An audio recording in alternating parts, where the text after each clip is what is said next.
Ah, la Corée, ses paysages, sa gastronomie, son armée et le culte de la personnalité de son leader suprême. Est-ce que je me serais pas trompé de pays, moi? Bref, annyeonghaseyo à tous, bienvenue sur cette vidéo qui va parler de la Corée. Du Sud, bien évidemment. En vrai, si un an tu m'avais dit que je serais allé en Corée, je t'aurais pas cru, parce que j'y connais rien du tout à ce pays à part Psy, Faker et Squid Game. Mais pourtant la Corée c'est incroyable. Au début je me suis dit non mais en vrai je pourrais plutôt aller au Japon, c'est mieux que la Corée. Mais il y a plein de raisons pour aller voir la Corée. Pour sa gastronomie, pour ses paysages, pour la culture, pour les gens. Alors installez-vous bien confortablement parce qu'on a plein de sujets à aborder concernant la Corée du Sud. On commence par quoi ?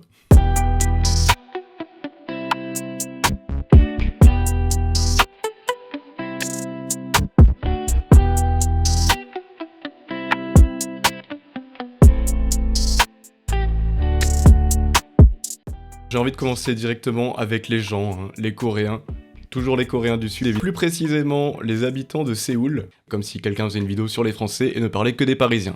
Les habitants de Séoul, les gars, ils sont trop beaux. Hommes comme femmes, c'est incroyable. Si vous aimez bien le style asiatique, franchement, vous allez être ravis. Tout le monde est fit, tout le monde est bien coiffé, bien maquillé, bien habillé, enfin, hommes comme femmes. Mais il y a aussi un petit point noir, bien évidemment, c'est qu'il y a une grande culture de la beauté, et une grande discrimination pour les gens qui ne rentrent pas dans le moule, ne rentrent pas dans les standards de beauté, on va dire. En tant que touriste, juste pour te régaler, hommes comme femmes, ils sont super beaux. Ce qu'il faut dire niveau physique, no racisme, mais ils se ressemblent beaucoup, c'est un vrai phénomène là-bas. Je vois qu'il y a plusieurs termes pour désigner cet effet de mode, le pali-pali ou le top cam. Qui veut dire en gros que quand il y a une tendance, tout le monde va la suivre, donc que ce soit au niveau d'un outfit ou d'une coiffure, tout le monde va faire la même. Et de ce fait, c'est vrai que c'est pas hyper diversifié, mais le global est très très beau. Donc est-ce que c'est une mauvaise chose? Je vous laisse juger. On va pas parler que de critères physiques, bien sûr, parce qu'au-delà du physique, ce sont aussi des gens très gentils. Un peu une mentalité, chacun fait sa vie, me dérange pas, je te dérange pas. Mais c'est très plaisant, franchement, tu es très tranquille en Corée, bien sûr on va en parler. C'est rassurant, c'est reposant, personne te calcule. Alors bien sûr, si tu leur demandes de l'aide, ils vont pas hésiter à le faire, hein. Même ceux qui parlent pas très bien anglais. C'est vrai quand même qu'il y a une grosse différence entre les Coréens qui parlent anglais et les Coréens qui le parlent pas du tout. Les premiers, ils vont quand même être beaucoup plus ouverts et intéressés vis-à-vis de qui tu es, d'où tu viens. Les autres, limite, un taxi qui parle pas anglais ou un commerçant qui parle pas anglais, il va pas te calculer. Alors si jamais vous avez envie de parler avec des Coréens, mais que vous parlez pas coréen, donc vous cherchez des Coréens anglais, il y a plein de quartiers assez internationaux, avec notamment des bars dans lesquels vous pouvez rencontrer des Coréens, des Européens, des Américains, plein de monde comme ça. Et là-bas vous allez avoir beaucoup de Coréens qui viennent pour rencontrer des étrangers. Donc si vous avez envie de rencontrer un peu des locaux, c'est l'endroit. Mais on va parler un peu de tous les quartiers et les lieux de sortie à Séoul.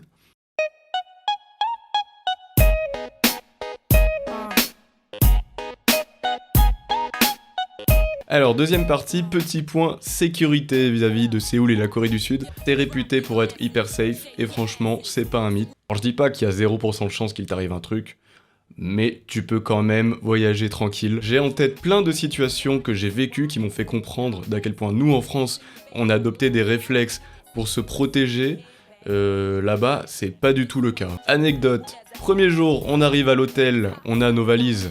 La réception est fermée, on n'a pas les clés de nos chambres. On doit attendre 3 heures, je me dis, vas-y, on va devoir se taper les valises dans les rues pendant 3 heures. Pas du tout. En fait, tu laisses tes valises dans l'entrée de l'hôtel. Il n'y a pas de videur, il n'y a pas de vigile, il n'y a rien. C'est une porte que tout le monde peut franchir pour ramasser les valises. Et tout le monde pose sa valise dans le couloir et part découvrir la ville, le temps de récupérer ses clés. Bien sûr, tu poses les valises à côté des parapluies en libre service que les gens prennent et reposent quand il pleut plus s'ils en ont besoin. Voilà, aucun sens en France, vraiment. Les 7-Eleven, bien sûr, les espèces de combini, les boutiques accessibles 24 heures sur 24, sauf qu'il n'y a pas d'employés qui travaillent 24 heures sur 24. Donc il se passe quoi quand tu as besoin d'un rasoir, une brosse à dents, ou à boire ou à manger à 2h du mat? Tu y vas, tu scannes tes produits, et tu repars. En France, je te laisse imaginer combien de temps ça a duré, ce genre de boutique. Bref, un pays où j'ai pas rencontré de fous du bus, il y en a pas, ou alors ils sont vraiment très bien cachés, et ça fait du bien.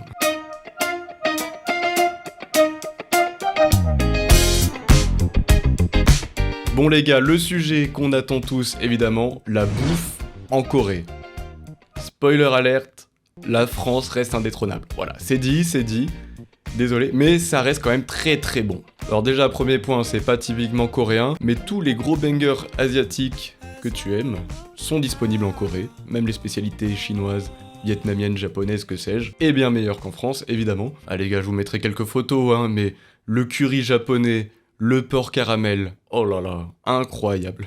Mais bon, parlons de la bouffe typique coréenne. Stands de nourriture dans la rue, c'est un truc à faire. Vous avez des brochettes de je ne sais quoi, des cornets de dog, ça coûte que dalle. Tu te balades dans la rue, tu fais des boutiques, tu te chopes une petite brochette, tu refais une autre boutique, tu prends une autre brochette, une petite canette. C'est un mode de vie. C'est très bon. Alors il y a des trucs un peu bizarres parfois, mais franchement, à tester. Et je n'ai même pas eu la chiasse, putain, incroyable. Mais surtout, évidemment, quand on parle de bouffe en Corée, on ne peut pas passer à côté des barbecues coréens. On en a fait un repas sur 2. Alors comment vous décrire l'expérience du barbecue coréen? Déjà, tu rentres, il y a un coffre sous ton banc pour que tu poses ta veste, pour pas qu'elle pue la viande. C'est bienvenu. Tu t'assois, en 30 secondes, les serveurs débarquent, ils te mettent sur la table plein d'assiettes d'assortiment pour accompagner ta viande. Tu choisis là où les viandes que tu veux, le serveur arrive, les met sur le grill, les retourne, les découpe, plus qu'à mettre dans ton assiette. C'est hyper convivial. Et surtout, c'est pas cher, bien sûr, on va parler de tous les coûts en Corée. Mais voilà, quelque chose comme ça en France, où un serveur te prépare ta nourriture, bon ben tu vas vite en avoir pour 40-50 € minimum.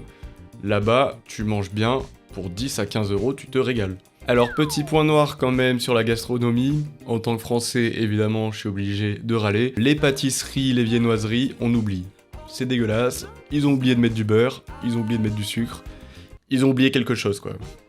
Les fromages n'existent pas, mon seul contact avec un fromage a été le mozzarella du McDo, car oui évidemment je suis allé tester quand même le McDo à l'étranger, un peu obligé, et un cheesecake qui avait un goût de Roquefort, qui a fini à la poubelle du coup, parce que c'était immonde, voilà, un cheesecake goût Roquefort.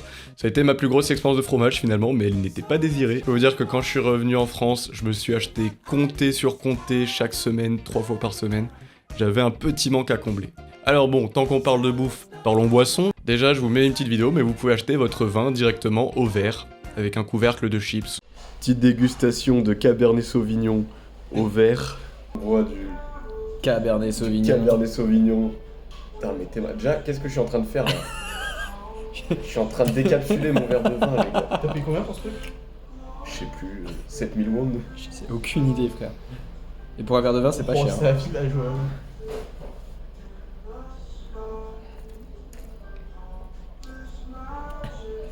Ah, il est bon. Il est bon. En vrai, ça va, je m'attendais vraiment à un truc horrible. Voilà, ça a été mon seul contact avec un verre de vin. C'était pas incroyable, mais j'ai bien aimé l'expérience, c'était rigolerie. Là-bas, tournez-vous plutôt sur la bière, il y en a beaucoup. Attention, c'est vendu en grande bouteille. Donc si vous prenez une bière chacun, en voulant ne pas trop boire ce soir, vous allez vous retrouver avec une grande bouteille de bière chacun. Mais surtout, la boisson typique à tester là-bas, c'est le soju. C'est de l'alcool de... je ne sais plus. C'est un alcool de riz. Je vois pas trop la différence avec le saké, mais voilà, à tester. Alors attention, le soju nature, on ne teste pas, c'est dégueulasse. Ça a un goût de vodka dilué, aucun intérêt. Par contre, tous les soju aromatisés, je vous souhaite une très bonne cuite. Ça passe tout seul. Mais bon, vraiment, niveau bière, vous serez ravis. Si vous aimez bien la bière, vous allez à La Lousse, à Hondé. Les lundis, c'est 3 € une bière achetée, une bière offerte. Mais on va revenir sur les petits lieux de sortie sympas. Je vous garde ça pour plus tard. Et oui, car je vous parle des coûts des bières, parlons des coûts de façon générale d'un voyage en Corée.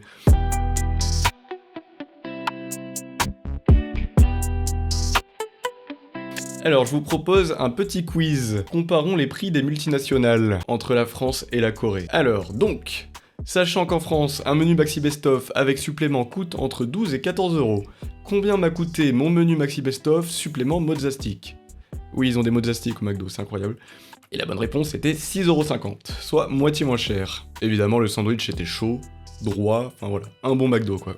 Allez, une petite deuxième. Sachant que j'ai payé récemment à Lyon un Uber à 12 balles pour faire 2 km en 8 minutes en France, combien nous coûtait le Uber pour faire un trajet 4 fois plus long pour rentrer à l'hôtel depuis Hongdae? 8 €. C'est pour ça là-bas que tout le monde prend les taxis et les Uber, d'ailleurs ça coûte que dalle. Les métros ont tendance à s'arrêter à 1 h du mat, voire à minuit les week-ends. Donc tout le monde rentre en taxi, se déplace en taxi en fin de soirée. Trêve de quiz, la semaine à l'hôtel nous a coûté 140 € par tête. C'était pas un hôtel 5 étoiles avec spa, même jacuzzi, c'était 3 lits, une salle de bain. Mais finalement, quand tu vas là-bas, c'est pas pour rester à l'hôtel, donc on s'en fout. 140 € la semaine, les gars, c'est incroyable. Et tant que je vous parle de ma propre salle de bain, parce qu'au début j'avais très peur d'être en auberge de jeunesse, il faut que je vous parle d'un truc.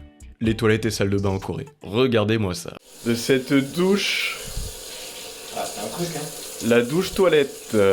Tu peux te brosser les dents, ouais. Tu peux chier, tu brosses les dents. Tu peux même boucher les toilettes. C'est 3 en 1. Ah, mais le concept du robinet... Ah, c'est... Celle-là, je l'avais jamais vue. Ça a l'air monté, celle-là. Hein. C'est pas mal. Puis même le triple lit comme ça, pareil, jamais vu. Au début, j'ai cru que c'était parce qu'on avait un hôtel un peu cheapos, mais en fait, c'est assez courant d'avoir ton pommeau de douche relié au lavabo directement. Bon, et les toilettes, je vous en parle pas, c'est comme les toilettes japonaises, pas partout. Mais bon, centre commercial de luxe, je vous recommande. Toilettes marbrées, sièges chauffants, massants, petit jet d'eau là où vous pensez. C'est une expérience, je suis allé en Corée juste pour ça. Bref. On va se reconcentrer sur les prix. Globalement, j'ai rien vu de plus cher qu'en France. Ça reste un pays développé quand même, donc c'est pas comme si vous alliez au Vietnam ou quoi. Mais globalement, tous les prix vont de moitié prix de la France au même prix que la France. Par exemple, pour les boutiques de fringues, c'est pas hyper intéressant, genre Nike, etc. Ça va être plus ou moins les mêmes prix qu'en France. Quoique, vous pouvez avoir les prix hors TVA, vous pouvez vous faire rembourser la TVA à l'aéroport ou dans les magasins directement. Là où les prix vont surtout être intéressants, ça va être dans les bars, les restaurants, et des choses inattendues, comme les cartes Pokémon par exemple. Alors je vous laisse voir, les connaisseurs reconnaîtront l'extension de Pokémon 151. Bon, ça en France, ça coûte limite un SMIC. Mais là, 8000 won, que j'ai négocié à 7000, ça fait 4,50€ à peu près. Et bon, et comme je suis trop heureux, je vous montre, j'ai chopé un Mew immersif. Voilà, bon, je sais pas si on aura le focus. Mais bref, il peut y avoir des bonnes affaires comme ça. Comme pour les fringues, finalement, il y a des friperies où on peut avoir des bonnes affaires aussi à moindre coût. Alors, je vous parle de cartes Pokémon à 7000 won, et là, je me dis que peut-être pour certains, ils ont l'impression que ça fait beaucoup, 7000. Donc, le won, c'est leur monnaie. Alors, la conversion, ça peut varier hein, en fonction de quand vous y allez, ça bouge tout le temps. Mais grosso modo, retenez que pour 15 €, vous avez 20 000 won. Donc, un resto, voilà, un barbecue, ça peut être plus ou moins 20 000 won. Alors, recommandation, quand vous arrivez là-bas, à l'aéroport, vous allez directement retirer 50 ou 100 000, histoire d'avoir un peu de cash sur vous. C'est toujours utile, mais c'est un pays qui prend beaucoup la carte bleue, avec un sans contact, sans plafond bien évidemment, vu que personne vole les cartes bleues là-bas, donc vous pouvez faire des paiements de 100 balles par carte directement. Exemple, il y a énormément de restaurants où juste tu t'assois, et il y a une tablette à côté, tu commandes ce dont tu as besoin, et tu mets directement la carte bancaire, et il t'amène ce que tu as commandé. Et dès que tu rajoutes une bouteille de soju ou quoi, tu remets la carte directement. Tu payes toi-même, genre c'est pas tu payes tout à la fin. Ça c'est hyper courant là-bas. Alors ayez bien sûr un compte qui ne prend pas de frais de paiement à l'étranger, hein, c'est utile. Toutes les banques en ligne en général le font, hein. Revolut, N26, etc. Moi je suis chez Bourso. Donc voilà, comme c'est pas sponsor parce que je suis personne, je n'ai que mon code parrainage à vous donner. Profitez de 80 € en vous inscrivant sur Bourso. J'ai eu aucun souci de paiement avec, franchement ça a bien marché, voilà. Mais comme c'est pas de sponsor, les autres banques, j'imagine, le font tout aussi bien.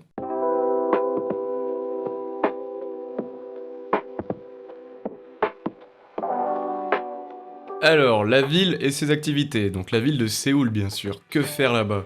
Maintenant qu'on a vu à peu près combien ça coûtait, j'ai pas mal de recommandations, de choses que j'ai fait sur cette semaine. Je vous propose de commencer par les activités peu coûteuses, voire gratuites. En premier lieu, tu as bien sûr le palais royal, ou le palais impérial, je sais plus, je l'affiche à l'écran. L'entrée est gratuite si tu portes une tenue traditionnelle, mais sinon ça coûte vraiment rien du tout, genre 4-5 € de mémoire. Et ça permet d'avoir un peu d'architecture traditionnelle, et ça fait plaisir. Tu as une autre activité gratuite ou presque, c'est la Seoul Tower. C'est le point culminant qui te permet de voir toute la ville. Donc bien sûr, faut y aller quand il fait beau, s'il y a du brouillard c'est un peu dommage. Je recommande d'y aller plutôt en fin de journée pour avoir le coucher de soleil, et vous pouvez redescendre avec la tombée de la nuit, la ville qui s'éclaire, voilà, c'est magnifique. C'est gratuit si vous prenez les marches, faut être un peu physique, sinon il y a un télécabine. Je sais plus combien il coûte parce qu'il y a des Français qui nous ont filé leur ticket retour, donc voilà, finalement on n'a rien payé. Et en haut de la Seoul Tower, vous trouverez des boutiques, des bars et une salle d'arcade, voilà, c'est très sympa. Alors tu as aussi, petite activité culturelle, le musée de la guerre. Voilà, c'était histoire de se faire un petit musée dans le séjour, c'est gratuit, ça parle des 3 guerres qu'a connues la Corée, donc bien sûr la fameuse guerre de Corée qui a divisé la Corée en deux, la guerre contre les Japonais, et des guerres très anciennes contre les Chinois. Donc voilà, très beau, très intéressant, bonne activité à faire un jour de pluie, un jour où il fait moche. Alors dernière activité gratuite qu'on a fait, bon ça concerne surtout les fans de League of Legends, mais vous pouvez visiter le T1 Building, vous pouvez aller au LoL Park, et d'ailleurs nous on est allé au LoL Park quand la K-Corp jouait, c'était pas prévu, on n'a pas pris nos billets pour Séoul parce que la K-Corp jouait, mais ils ont gagné les Worlds ou que sais-je, je m'y connais pas trop, mais du coup on a pu aller voir la KC jouer directement. On a même fini sur le compte Twitter de la KC. Et on a rencontré plein de Français là-bas, donc c'était super cool. On s'est fait des potes avec qui on est sortis après et le reste de la semaine. Et donc bien sûr, il y a plein de quartiers que vous pouvez visiter. Donc en soi, la visite est gratuite, mais dans ces quartiers, vous allez boire, manger, faire les boutiques. Voilà, donc c'est une activité plutôt payante. Petite rétrospective de tous les quartiers très intéressants à faire à Séoul. Alors dans le lot, le fameux quartier de Gangnam, hein, d'où vient le Gangnam Style. Bon ça, on l'a pas fait la nuit, le quartier de Gangnam, donc... je sais pas trop quoi en dire. C'était grand, c'était impressionnant, mais un peu comme toute la ville finalement. Tout est grand, t'as l'impression à chaque fois que ton regard se porte vers le haut, tellement... bon là, un peu comme pour ceux qui sont allés à New York, quoique encore ça doit être encore pire à New York. En petit quartier traditionnel, alors je vais vous l'écrire, parce que bon, la prononciation... Ikseongdong Anok Village, qui est un quartier historique avec des petites maisons traditionnelles. Et là-bas, on boit et on mange super bien. Puis en plus, c'était à côté de notre hôtel, donc c'était nickel. En plein cœur de la ville, vous avez Myeongdong, parfait pour faire les boutiques, et c'est là que vous retrouverez notamment les petits stands de snacks pour manger en vous baladant. Et à côté, il y a une genre de petite rivière où vous pouvez vous poser, c'est vraiment sympathique. Vous avez bien sûr Itaewon, donc ça c'est un très bon quartier pour la vie nocturne. Le seul quartier où vous trouverez des kebabs, si vous avez envie de manger des kebabs. Des bars, des boîtes de nuit, bien sûr. Je ne peux que vous recommander d'aller au Jack's Bar si vous souhaitez aller dans un endroit un peu international pour rencontrer des Français, des Européens et des Coréens qui parlent anglais. Et bien sûr, le meilleur quartier est celui que tout le monde attend, Hongdae, évidemment. Hongdae que vous pouvez faire 2 jours comme 2 nuits, ça reste sympa tout le temps. 2 jours énormément de fripes, si vous voulez acheter des fringues. Et de nuit, évidemment, des bars, des boîtes, des restos, des karaokés. Bon, désolé, faux raccord, j'ai un display qui s'est cassé la gueule, voilà, ce sera pas sponsor display, mais je vous le dis, ça tient pas debout cette histoire. Donc je disais, dernière activité que vous pouvez faire, c'est d'aller voir la zone démilitarisée, la DMZ, ou DMZ en français, parce que bien sûr, qui dit Corée du Sud dit Corée du Nord, à la base c'était un seul et même pays. Voilà, on va pas se refaire toute l'histoire de la Corée, mais c'était un pays uni qui a été séparé pendant la guerre froide, et c'est un des rares endroits encore sur Terre où vous pouvez voir des vestiges de la guerre froide. Donc vous pouvez aller à la frontière, vous pouvez pas aller réellement dans la zone démilitarisée, mais vous pouvez aller à la limite de la frontière avec des bus, il y a des tourbus qui sont organisés, je crois que ça coûte plus ou moins une 50aine d'euros. Ça vous prend une bonne journée, vous êtes rentré vers 17h en ville.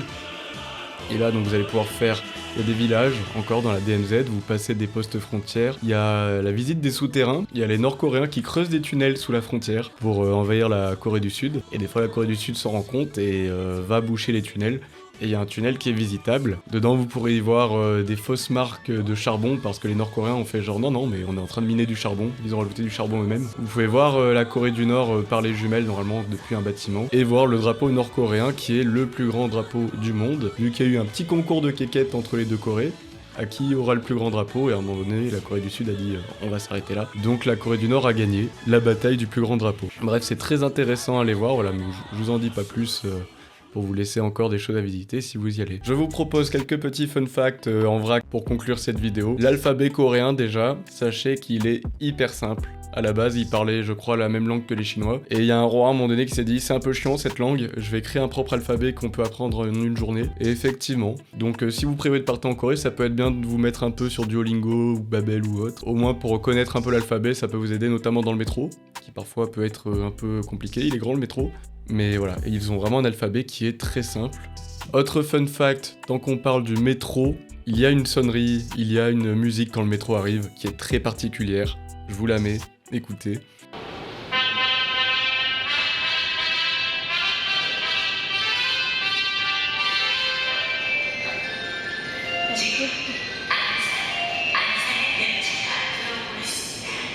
Voilà, petit délire, le métro. Dans le métro, il y a des places assises, réservées aux femmes, enceintes, aux personnes âgées. Ne vous asseyez surtout pas dessus, ne faites pas comme moi. Comme nous, après une bonne journée à 30 000 pas, on entre dans un métro blindé, on se dit tiens, des places de métro, des places assises, trop bien. Puis bon, finalement, on s'est rendu compte qu'en fait, on n'avait pas le droit, donc on s'est fait mal regarder. Comme quand tu te mouches, se moucher là-bas, surtout dans le métro, très mal vu. On ne se mouche surtout pas en société, jamais. Il se racle la gorge, il renifle, enfin je sais pas. Pourtant se moucher c'est quand même pratique, mais surtout ne pas le faire. Alors petit fun fact ou quoi, mais quand on faisait quelque chose de douteux, du genre se moucher ou s'asseoir sur une place où on n'était pas sûr d'avoir le droit, je tiens à vous rassurer, l'intégrité de la France, de mon pays, a été préservée. Quand on faisait de la merde, on parlait italien ou espagnol. Comme ça, on était sûr de ne pas laisser une mauvaise image de la France. Très très important les gars. Si vous n'êtes pas sûr de ce que vous faites, ne parlez surtout pas français. Il en va de l'honneur de la nation. Alors fun fact, France et Corée, faut savoir que la France est quand même assez bien vue, enfin on les a un peu aidés pendant la guerre, bon pas grand chose comparé aux Américains, ils adorent les Américains, mais voilà, la France de toute façon a cette aura, un peu comme au Japon où ils aiment bien caler des mots français pour donner du style. Donc bien sûr vous pourrez retrouver l'enseigne Paris Baguette. J'y ai mangé, c'est pas dingue, mais ça a le mérite d'exister. La plupart des taxis roulent en Hyundai grandeur. Et surtout, j'ai vu JC Déco, l'entreprise française, à un arrêt de bus. J'ai cru que j'avais pris un bus pour Lyon, carrément, que j'étais rentré chez moi. Mais non, notre entreprise française est bien implantée là-bas. Alors fact, pas hyper fun, mais si je parle un peu de mode, les Crocs. Je n'ai pas compris le délire, il y a des Crocs partout, ils portent tous des Crocs. Est-ce que c'est encore ringard en France les Crocs, ou est-ce que ça y est, c'est devenu à la mode ? Parce que personnellement je trouve ça un peu dégueulasse. Par contre ce que j'ai trop kiffé c'est les vestes American Teenage, donc ça je voulais trop en acheter une. Au début je pensais que c'était vendu en boutique etc. Il nous a fallu au moins 3-4 jours pour comprendre qu'en fait c'était juste les étudiants qui pouvaient s'acheter ces vestes dans leur université. Et donc on s'est mis en quête de trouver ce genre de veste. Ça nous a coûté beaucoup de temps, beaucoup de marches, les universités là-bas font les tailles de village français. Heureusement comme je vous disais au début les Coréens sont trop sympas, donc on a une petite jeune qui nous a guidés dans tout le campus de la fac de médecine, l'hôpital, etc. Elle a marché 20 minutes. On est passé devant un Starbucks, devant des boutiques, devant des restos, enfin... C'est une vraie ville, en fait, les campus là-bas. Tout ça pour finalement trouver une veste. Est-ce que j'ai fait mon giga Yankee à me faire toutes les facs de Séoul pour acheter toutes les vestes d'université de Séoul ? Peut-être bien que oui. Ça les gars, c'est la veste de la fac de médecine. Quand tu achètes cette veste, tu n'achètes pas seulement un style, tu achètes un statut social. Quand tu te balades avec cette veste dans la rue, les gens pensent que tu es médecin. Je suis à France Travail, mais avec cette veste, j'ai gagné le respect. Les anciens dans la rue carrément baissaient les yeux quand ils me voyaient marcher. Incroyable. Donc je vous recommande la veste de Yonsei University, voilà. En vrac, petit point météo, petit point Evelyne Delia, je suis parti mi-mars. Je recommande de partir mi-mars avant avril, comme ça les billets d'avion, c'est vrai que j'en ai pas parlé, nous ont coûté 650 €. C'est pas cher, beaucoup moins cher que le Japon. Et partir en mars, ça permet de partir vraiment dans une période où ça ne coûte pas cher, parce qu'en avril, le printemps, il commence à y avoir les cerisiers en fleurs, etc. Donc ça devient très touristique. Donc en mars, c'était nickel. En plus, on a eu de la chance. Il avait neigé 2 jours avant qu'on arrive, il a neigé 2 jours après qu'on soit parti, mais nous on a une météo incroyable. Donc franchement, partez-y en mars. Partez en Corée finalement, qu'importe, en fonction de votre budget, vous adaptez, mais allez voir, parce que c'est vrai que le Japon, ça reste quand même une super destination, mais la Corée, c'est sous-coté de fou. J'ai vraiment trop kiffé ce voyage, j'ai trop kiffé les Coréens que j'ai rencontrés sur place, j'ai trop kiffé même les Français que j'ai rencontrés sur place. Pourtant, normalement, les Français, on se déteste. Les Français en France, non, non, non, mais alors les Français à l'étranger, oui, oui, oui. Partez en Corée, si jamais il y a des points que je n'ai pas abordés, et auxquels je peux vous répondre, et ben mettez-les en commentaire, je manquerai pas de vous répondre. N'oubliez pas, bien évidemment, c'est une expérience de touriste, donc ce sera très différent de gens qui partent en road trip ou en études directement là-bas. Mais en tout cas, pour une semaine de vacances, c'était incroyable. Donc, vive la Corée, merci d'avoir regardé, Kamsahamnida, et je vous dis à bientôt pour une autre vidéo.